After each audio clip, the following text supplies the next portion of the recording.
Bien, casa de oración o cueva de ladrones es el título de este mensaje. Una interrogante, una pregunta. Déjame hacerte una pregunta. Leyendo lo que acabamos de leer, iglesia, ¿qué pasaría si Dios entrara hoy al templo en este tiempo? ¿Crees que nos agarraría a latigazos a todos? ¿Crees que nos voltearía las mesas? ¿Se enfurecería con nosotros? ¿Qué piensas que pasaría? Porque en el pasaje que acabamos de leer vemos a Jesús entrando al templo de Jerusalén, y lo que encuentra no le agrada en absoluto.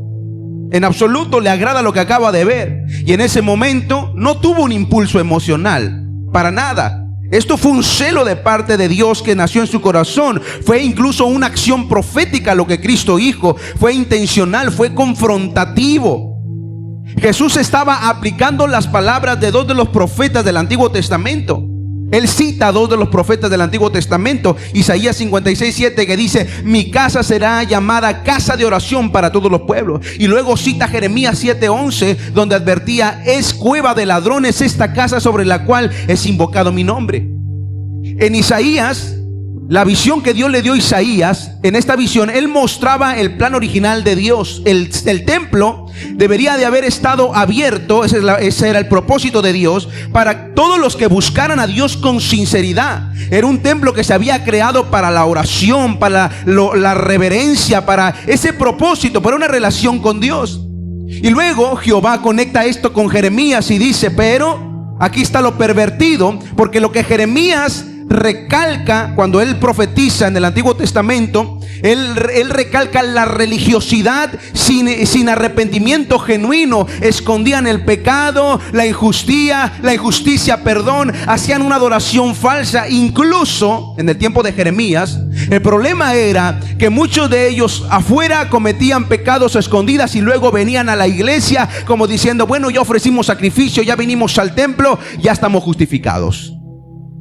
Por eso, y ahí haciendo la conexión, el paralelismo con lo que Cristo acaba de ver, es exactamente el mismo problema con el que se encuentra Jesucristo en el templo después de los profetas. Y él les recuerda: a ver, esta casa es casa de oración para todas las naciones, y ustedes la han vuelto una cueva de ladrones, le dice a los que estaban ahí. Qué intenso la palabra de Cristo. Pero pasando del Antiguo Testamento a los tiempos de Jesús, pasamos a nuestro tiempo. Porque déjame decirte algo, iglesia, la realidad es que esto se empieza a volver mucho más personal en el Nuevo Testamento. Se vuelve mucho más personal el trato de Dios con nosotros en el Nuevo Testamento. ¿Por qué? Porque dice 1 Corintios 3:16: ¿no sabéis que sois templo de Dios y que el Espíritu de Dios mora en vosotros? Eso quiere decir que desde los tiempos de los profetas a los tiempos de Jesús, a los tiempos de nosotros, ya no se trata de cuatro paredes del templo. Se trata de que tú eres el templo. Yo soy el templo del Espíritu Santo. ¿Estamos de acuerdo? Entonces vuelvo a hacer la pregunta, iglesia: ¿somos realmente casa de oración? ¿Eres realmente ese templo de oración, de relación, de comunión, de intercesión, de santidad, de fuego con el Espíritu Santo? ¿O te has convertido en una cueva de ladrones, un refugio de religiosidad para justificar una vida sin transformación? Y vuelvo a hacer la pregunta inicial: si Dios viniera hoy a tocar la puerta de tu corazón, de tu vida, de ese templo del Espíritu de Dios que eres tú, ¿cómo crees que Él reaccionaría al ver lo que hay en el interior de tu corazón? ¿Crees que se molestaría? ¿Sabes? Yo creo que sí. Yo creo que con la mayoría de nosotros se molestaría muchísimo. Muchísimo se molestaría. Y tal vez hasta podría adquirir la misma reacción que tuvo en el templo hace 2000 años.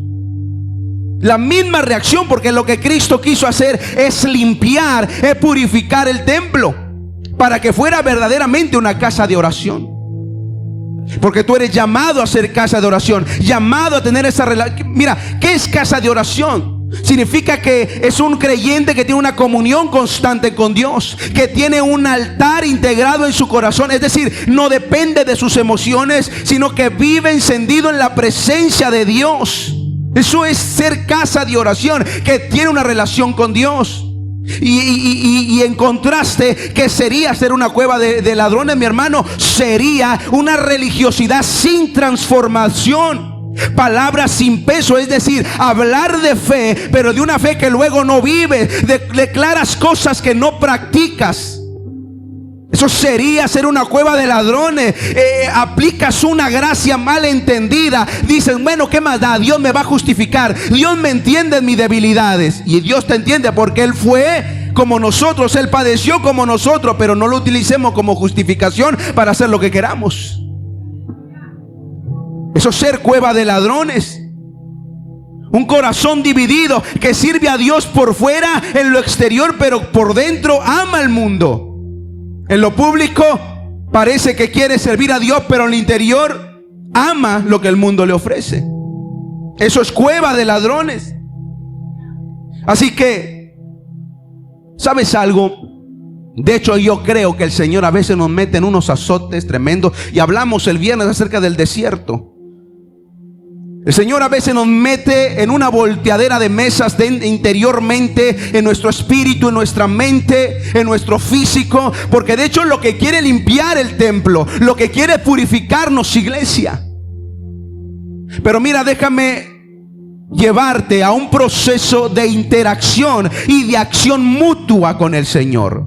Porque en lo que me quiero enfocar ahora, iglesia, aunque el Señor tiene el poder y es el que hace la mayor parte de nuestra vida de purificarnos y de limpiarnos, nosotros también tenemos que esforzarnos por vivir de acuerdo a la voluntad de Dios.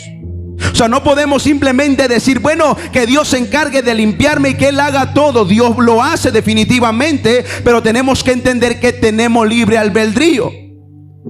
Y tú puedes decidir o acceder y poner de tu parte y accionar, o estar peleando contra Dios. Eso va a ser el proceso más difícil, el proceso de limpieza más complicado. Y entre más duro te ponga, más difícil te ponga, mi hermano, va a ser más duro para ti. Va a ser mucho más complicado para ti. Así que para que Dios no tenga que zarandearte a diestra y siniestra, con tal de que entienda, yo te invito a que en esta ocasión imitemos a Cristo exactamente en lo que hizo cuando entró al templo. Vamos a imitar a Cristo. Bueno, Él es nuestro ejemplo, nuestro modelo.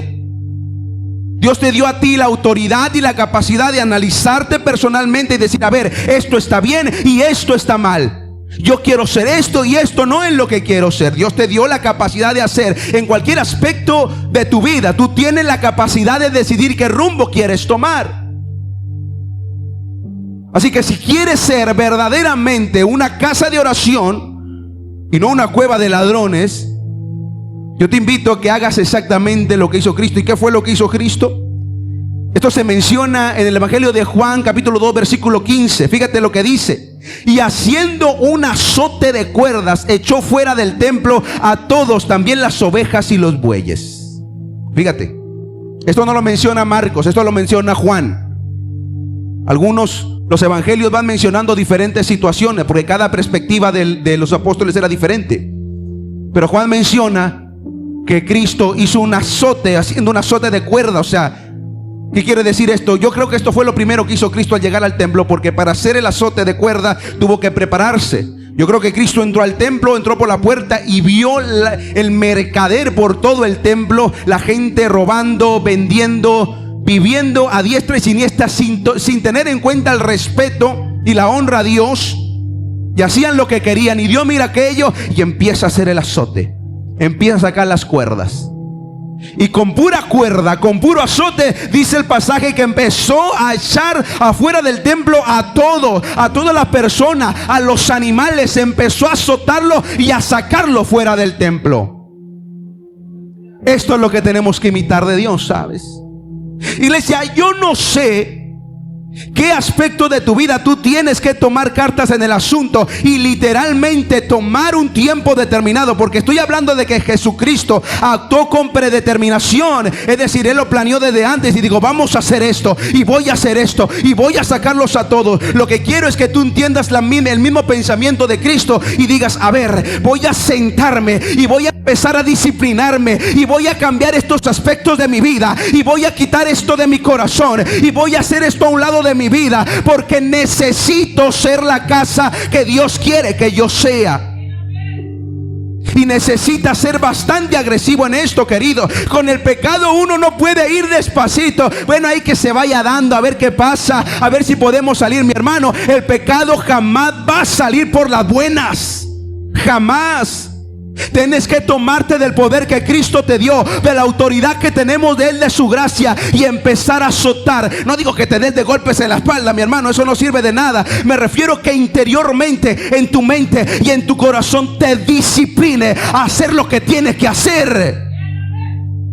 Mira, si tú no tienes el compromiso de tener una vida devocional, consagrada a Dios, en oración, en ayuno, en meditación de la palabra de Dios, jamás vas a poder salir de los hoyos en los cuales estás metido. Jamás. Y yo traigo a la memoria la ocasión que el Señor habló a mi corazón cuando yo le decía al Señor en el instituto bíblico. Yo no recuerdo si lo habré contado en otra ocasión, pero recuerdo que en una ocasión, estando en el instituto bíblico, en el tiempo que estudiaba, yo estaba en mi iglesia, pero yo oré al Señor y le dije, Señor, pero ¿por qué a mí no me usas como? Y tiré la pedrada alto, porque yo dije, Señor, yo quiero ser usado así como Billy Graham, como Jimmy Swaggart, hombres de fe, pero ¿por qué a mí no me usas así, Señor? ¿Por qué ellos sí y a mí no? Y el Señor habla a mi corazón. Y en ese tiempo que yo estaba en el instituto bíblico, vuelvo a recalcar esto, me dice, ¿y qué me estás ofreciendo tú que sea diferente a lo que ellos ya me ofrecen? ¿Por qué utilizarte a ti en lugar de a ellos?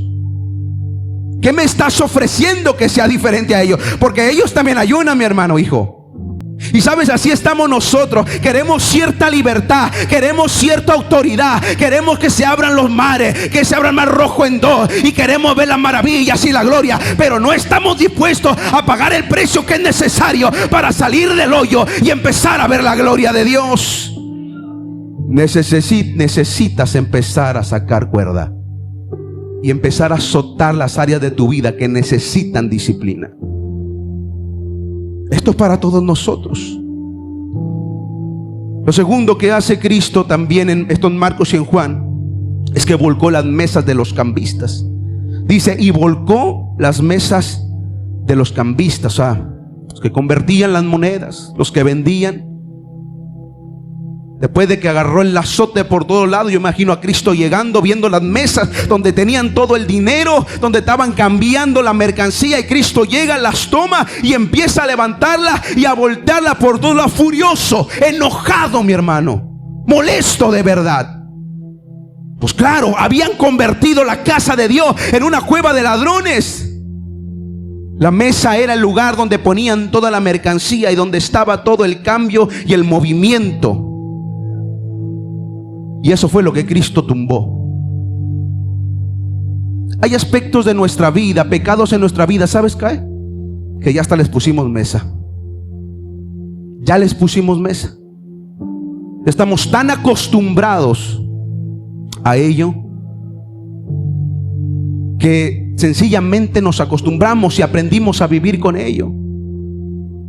Pero es que tú tienes el poder para voltear el orden, para sacar afuera todo aquello que se está inmiscuyendo en tu relación con Dios, que está interviniendo en tu relación con Dios. Dios te dio la autoridad para sacarlo en el nombre de Jesucristo, pero tú tienes que simplemente voltear la mesa y decir, ya no voy a practicar este pecado, ya no lo voy a hacer en el nombre de Cristo, ahora voy a tomar esta otra dirección. Necesitamos tomar esta misma acción, iglesia. Así que la pregunta es, ¿qué mesa estás ocupando espacio en tu vida? ¿Qué es lo que está ocupando espacio en tu vida, que está interviniendo en que tú profundices en la gloria de Dios, en la gracia de Dios, en el favor de Dios? ¿Qué es lo que está impidiendo esto? Pero conectado con esto mismo, el mismo Cristo dice: y esparció las monedas. Es decir, agarra las mesas y las voltea y luego empieza a esparcir todas las monedas. Pero Jesucristo estaba bastante molesto, estaba bastante enojado con la acción de las personas que estaban ahí, de los religiosos, y muchos probablemente ni siquiera eran creyentes reales. Pero es que no debemos dejar lugar a nada. No solamente es voltear las mesas, sino incluso esparcir, mover todo, sacarlo, limpiar el camino, iglesia. Tienes que limpiar el camino, tienes que empezar a esforzarte en esto. No podemos actuar simplemente decir: bueno, pues ya lo intenté esta semana, ya lo intenté este día, y ya qué más da, a ver cómo me va mañana, y si caigo pues ni modo, qué más da, mi hermano. No, vuelvo a repetir esto: no podemos tener tregua con el pecado, no podemos tener tregua con el enemigo. Tenemos que ser directos, tenemos que ser tajantes. Si ya volteaste la mesa, esparce todo, barre, limpia tu camino, limpia y empieza a esforzarte. Necesitamos de verdad que haya un compromiso en esto, por limpiar tu corazón, por limpiar tu mente, para que fluya esa relación con Dios, para que fluya esa gloria de Dios sobre nuestra vida. Lo siguiente que hace Jesús es que volcó las sillas de los que vendían. Dice Marcos 11:15: y las sillas de los que vendían palomas. O sea, volteó las mesas, esparció las monedas, y las sillas las agarró y las mandó a volar Jesucristo. Los vendedores estaban ya en sus sillitas, acomodaditos, cómodos, haciendo sus negocios. Cristo no les dejó ni donde se sentaran. ¿Sabes algo? Necesitamos salir de la comodidad espiritual. Es urgente que salgas de esa comodidad espiritual, porque muchos han llegado a un punto en el cual ya no anhelan más de Dios, ya no desean. O sea, en teoría dicen que sí, pero en práctica es el problema real. Porque en teoría, de los dientes para afuera, todo el mundo puede decir: claro que queremos ver la gloria de Dios, claro que queremos ver la casa llena, claro que queremos ser casa de oración, claro que queremos ver milagros. Y todo el mundo puede decir lo que se necesita y lo que se requiere y lo que todo el mundo debe de hacer, mi hermano. Pero el problema es que nosotros no lo hacemos porque estamos cómodos. Porque estamos cómodos, ya nos acostumbramos a un estilo de vida y simplemente decimos: bueno, ¿qué más da? A su tiempo el Señor va a responder. Esto no funciona así. La palabra de Dios nos dice, es cierto que tenemos que confiar en la soberanía de Dios, en la voluntad de Dios, pero déjame decirte algo: la voluntad de Dios es que el que pide reciba, el que busca encuentre, y el que llama que se le abra. Esa es la voluntad de Dios, mi hermano. Ese es el deseo de Dios. Pero nosotros entendimos todo mal, tenemos mala comprensión de la teología y decimos: bueno, ¿qué más da? Ya pedí una vez, y si responde Dios, qué bien, y si no, ¿qué más da? Es que su voluntad es esa. Mi hermano, no funciona así. A menos que el Señor te confirme que esa es la dirección que Él quiere que tome, tú tienes que seguir peleando, y tienes que seguir clamando, y tienes que seguir llamando a la puerta hasta que veamos o la respuesta de Dios o el cambio radical. Pero tenemos que tomar la silla y hacerlas a un lado, es decir, la comodidad espiritual, y salir de esa comodidad y empezar a esforzarse por un cambio. Y mira, yo entiendo perfectamente que en estos tiempos el peso espiritual es muy fuerte. Y esto no lo digo por la iglesia, sino por esta casa, sino en general. En general, uno mira un peso generalizado, es decir, muchas iglesias están batallando muchísimo para mantenerse de pie en la fe. No se diga para mantener una vida de consagración, una vida de oración y de ayuno. La mayoría está peleando durísimo para poder mantener esto. La mayoría no lo hace, de hecho. Es solamente un pequeño tiempo de su día y lo demás lo invierten en otras cosas. Pero mi hermano, yo entiendo perfectamente el peso, porque uno también está se siente ese mismo peso. A uno también se le complica. Uno sabe que la cosa se está poniendo cada vez más difícil. Y nosotros no somos muchas veces como Abraham, ese Abraham al cual se le dio una palabra profética, y conforme avanzaba el tiempo, él decía, como que él decía, está más cerca, y su fe aumentaba. Nosotros estamos al revés. Nos dan una palabra y conforme pasa el tiempo decimos, está más lejos, está más lejos y está más lejos. Esa es la actitud que tenemos, y eso va haciendo que la fe de muchos empiece a menguar.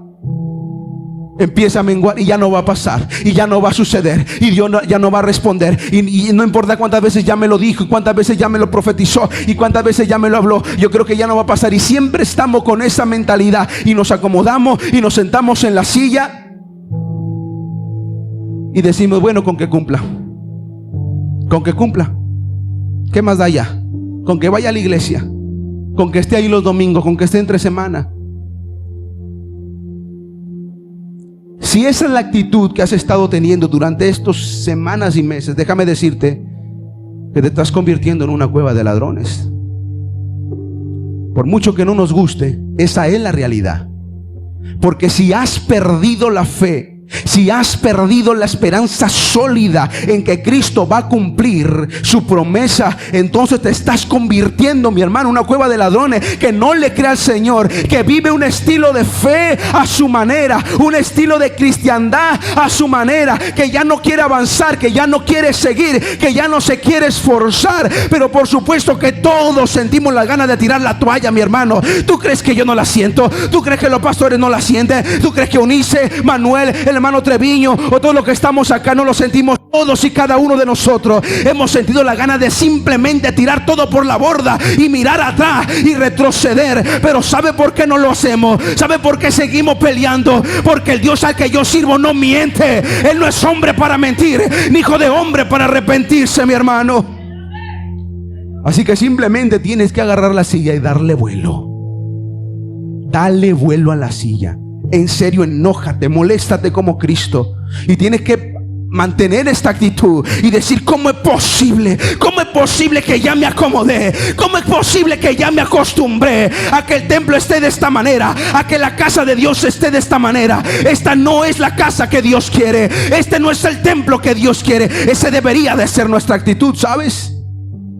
Tomar esa silla y darle vuelo. En quinto lugar, lo que Cristo hace es que habla directamente a los que vendían. En Juan 2:16 dice, y dijo a los que vendían palomas, quitad de aquí esto, les decía Jesucristo. O sea, pasó Jesucristo de andar vendando mesas, sillas volando, con el chicote dando, sacando gente, esparciendo las monedas, y que se va directamente a las personas, a los vendedores, y les empieza, quítenme de aquí esto, elimínenlo, ya no lo quiero ver aquí. Y yo me lo imagino a Cristo repitiendo constantemente, porque dice la Escritura que Él les estaba enseñando constantemente. Les decía, esta es casa de oración, escúchame tú vendedor, escúchame tú hombre pecador, quita esto de aquí, elimínalo, porque esta casa de oración no es una cueva de ladrones. ¿Sabe? Lo que tenemos que hacer es ser directos. Directos. Tú tienes que analizarte personalmente, iglesia, ir directamente al pecado y decir, esto, concretamente esto, es necesario que lo confronte. Necesitas confrontarte a ti mismo con el pecado. Escuché en una ocasión a un pastor decir que él difícilmente caía 2 veces en el mismo pecado. Y la razón por la cual él dice que difícilmente, no que estaba exento, pero difícilmente caía 2 veces, es porque él decía que cuando él caía en pecado, cometía algo mal, dice, yo realmente me sentaba en la mesa y empezaba a meditar acerca de mi pecado y a pensar y arrepentirme ante Dios, y siempre buscaba la manera de salir de ello. Pero se sentaba en la mesa y empezaba a meditar sobre lo que estuvo mal, lo que hizo mal, y se refugiaba en Cristo y buscaba la salida en Cristo. Eso es tomarse en serio su relación con Dios. Es tomarse en serio en ser casa de Dios y templo del Espíritu Santo. Pero ¿cuántos de nosotros realmente nos sentamos a pensar y a decir, a ver, en esto estoy mal, necesito cambiar esto, necesito confrontar directamente esto en mi corazón? ¿O nos justificamos? ¿Qué es lo que estás haciendo? ¿Te justificas? ¿Te sigues justificando por tu mala actitud, por tu desprecio, por tu desinterés, por tu falta de fe, por tu falta de oración, por tu falta de compromiso con la iglesia, con los hermanos en la fe? ¿Te sigues justificando o realmente te estás sentando y conforme a la palabra de Dios estás diciendo, a ver, en esto estoy mal, en esto también, hay que cambiar esta otra área de mi vida? ¿Realmente lo haces? Porque si no tienes la más mínima intención de confrontar esas áreas en tu vida a la luz de la palabra de Dios, entonces, mi hermano, no somos más que cueva de ladrones que vive de una religiosidad superficial. Porque por fuera el templo en el que llegó Jesucristo se miraba muy bonito, pero nada más entró adentro y se encontró con todo el mugrero, y por eso se enojó. Y cuando somos cueva de ladrones, eso es exactamente lo que pasa. Por fuera, muy bonito el templo, muy decorado, muy padre. Pero cuando entra el Señor a nuestro corazón y mira que hay cosas que simplemente no queremos dejar, no queremos soltar, que nos aferramos a ello, que queremos que sigan ahí. Hermano, tenemos que cambiar nuestro estilo de vida, nuestro estilo de fe, para estar acorde a la palabra de Dios, aunque tengamos que confrontar directamente a nosotros mismos. ¿Sabes? Hay cosas en mi vida, en lo personal, que tuve que confrontarlas, ¿cómo decirlo? Sí, directamente, pero no solamente en sentarme y apartarme y pensar en ellos, sino que tuve que pedir ayuda a alguien más y confesar lo que estaba mal en mi vida. Sí, porque muchas veces cuando es algo completamente oculto y privado, a veces tenemos la mentalidad de, bueno, lo voy a hacer, la voy a salir más adelante, la voy a librar. Pero cuando somos confrontados por alguien más y alguien más conoce ese pecado, nos detenemos un poco. Y en ese sentido, estoy confrontándome. Así que es de muy buenos cristianos, es de muy sabios el confrontarse de esa manera, el confesar. No a cualquiera, no para simplemente confesar como lo hace una persona que va con el cura. Me refiero a con alguien que tiene espiritualidad, con alguien que es maduro espiritualmente, para que te ayude a crecer, a salir. Eso es confrontar directamente. Y en sexto lugar y último lugar, dice Marcos 11:16, no consentía que nadie atravesase el templo llevando utensilio alguno. El templo no era un pasaje comercial ni una ruta rápida para intereses humanos. Fíjate, o sea, Dios, Cristo llegó en ese lugar y empezó a limpiar todo, voltear mesas, quitar sillas, empezó a hablarles directamente a las personas, a confrontarlas directamente. Y por último dice el pasaje que no dejaba que nadie con ningún utensilio pasara por el medio del templo. Detuvo todo el Señor, no dejaba que nadie volviera a comenzar de nuevo las cosas. No lo dejaba, sencillamente no dejó, porque seguramente algún vendedor quería seguir en lo suyo.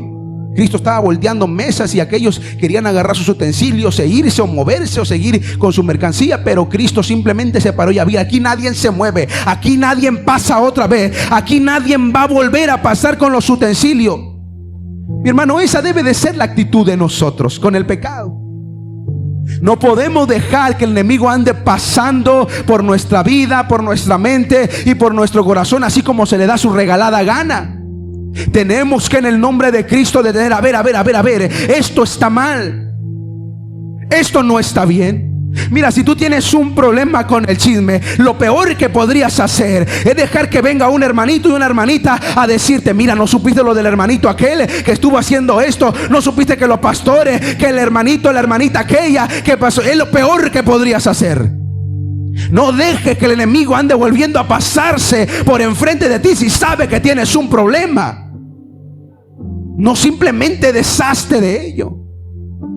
Había un pastor de Higuera, creo que era de Higuera, creo que era el pastor que era presidente ahí en el Instituto Bíblico donde estudió Benito. Dice, me contaba Benito que ese pastor, cuando se juntaban a platicar y alguien empezaba a hablar mal de otro pastor, quien fuera, aunque no lo conociera, el pastor aquel decía, ¿qué les parece si hablamos de algo que nos edifique de verdad? No lo conocía y tal vez lo que decían de la persona era cierto, pero el pastor prefería guardar su corazón. No quería escuchar que hablaran mal de otro ministro, simplemente decía, vamos a hablar de otra cosa que edifique de verdad. Esa es la actitud de alguien que quiere ser una casa de oración, el templo del Espíritu Santo. No solamente tenemos que, déjame hacer el recuento, no solamente tenemos que tomar azote y empezar a echar afuera toda maldad de nuestro corazón en el nombre de Cristo, también tenemos que volcar las mesas, esparcir las monedas, voltear las sillas de la comodidad, hablar directamente, ir directamente con eso del pecado que está arraigado en nuestro corazón, y no podemos volver a permitir que vuelva a pasar por enfrente de nosotros. Bueno, no podemos evitar, es cierto, no podemos evitar que el pájaro vuele sobre la cabeza, pero podemos evitar que haga nido, ¿cierto? Eso sí podemos evitarlo. Así que, en conclusión, mi hermano, tenemos que esforzarnos en Cristo, no por nuestra propia fuerza, claro está, en Cristo, tomarnos de Cristo, esforzarnos en Cristo por vivir de acuerdo a su voluntad, y Cristo poco a poco te irá dando las fuerzas, su gracia, su poder, y te empezará a librar de cosas que tú sentías que no podías librar, a quitar cosas de tu corazón que tú pensabas que no podías sacar de tu corazón, te empezará a impulsar en otras áreas que tú pensabas que no podías ser impulsado. Pero porque Él está mirando a alguien, un creyente, un hijo que de verdad está comprometido en ser casa de oración y templo del Espíritu Santo. Y ahí nota el Señor la diferencia. Así que, mi hermano, este es un llamado a un tiempo de volver a ser una casa de oración. Este mensaje, ni mucho menos Cristo, lo traje aquí esta tarde para señalar o para acusar. Claro que no, no es el motivo, porque yo no conozco la vida de nadie, ni aunque la conociera, el motivo no es señalar a nadie.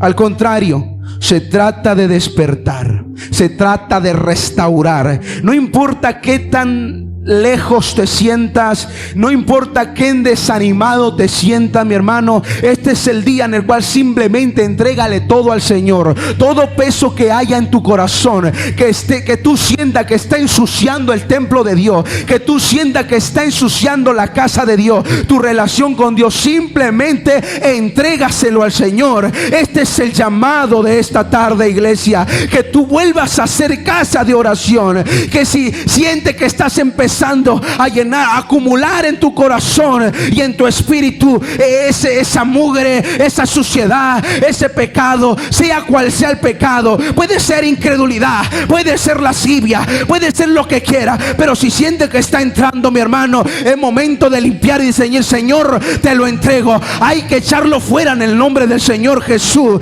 para empezar a ver un cambio radical en nuestra relación con el Señor.